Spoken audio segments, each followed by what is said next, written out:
കോട്ടയം ജില്ലയിലെ വൈക്കത്തെ ചിറ്റയെഴുത്ത് ശങ്കുപിള്ളയെ കുറിച്ച് കേട്ടിട്ടുണ്ട്. അദ്ദേഹം ഒരിക്കൽ തന്റെ പ്രദേശത്തുള്ള നാനാജാതിയിൽപ്പെട്ട ജനങ്ങളെ തന്റെ വീട്ടിലേക്ക് ക്ഷണിക്കുകയും തന്റെ അമ്മയോട് അവർക്ക് ചോറ് വിളമ്പി കൊടുക്കാൻ പറയുകയും ചെയ്തു. ഈ പരിപാടിക്ക് അദ്ദേഹം കൊടുത്ത പേരായിരുന്നു പന്തി ഭോജനം എന്നാണ്.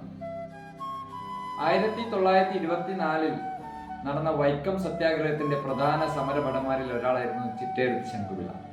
ഇന്ത്യയിൽ ഐത്തത്തിനെതിരെ നടന്ന ആദ്യത്തെ സംഘടിത സമരമായിരുന്നു വൈക്കം സത്യാഗ്രഹം. കോട്ടയം ജില്ലയിലെ വൈക്കത്തെ മഹാദേവ ക്ഷേത്രത്തിന് സമീപത്തെ പൊതുവഴിയിലൂടെ ജനങ്ങൾക്ക് സഞ്ചരിക്കുവാൻ അവകാശമുണ്ടായിരുന്നില്ല.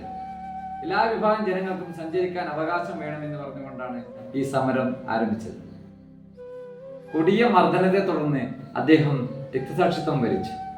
1924 മാർച്ച് മുതൽ 1925 നവംബർ വരെ നീണ്ടുനിന്ന ഈ വൈക്കം സത്യാഗ്രഹം നവോത്ഥാന കേരളത്തിന്റെ സമര മുന്നേറ്റങ്ങളുടെ പുത്തൻ അധ്യായമാണ് രചിച്ചത്.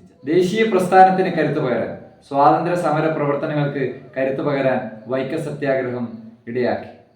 സ്വന്തം വീട്ടിൽ നാനാജാതിയിൽപ്പെട്ട ജനവിഭാഗങ്ങളെ വിളിച്ചു വരുത്തി ഭക്ഷണം വിളമ്പിയ ചിറ്റയെഴുത്ത് ശങ്കുപിള്ള, അതുപോലെ തന്നെ ഇന്ത്യയുടെ നാനാഭാഗങ്ങളിലും നിരവധി നവോത്ഥാന നായകരാണ് ദേശീയ പ്രസ്ഥാനത്തിന് കരുത്തു പകർന്നത്.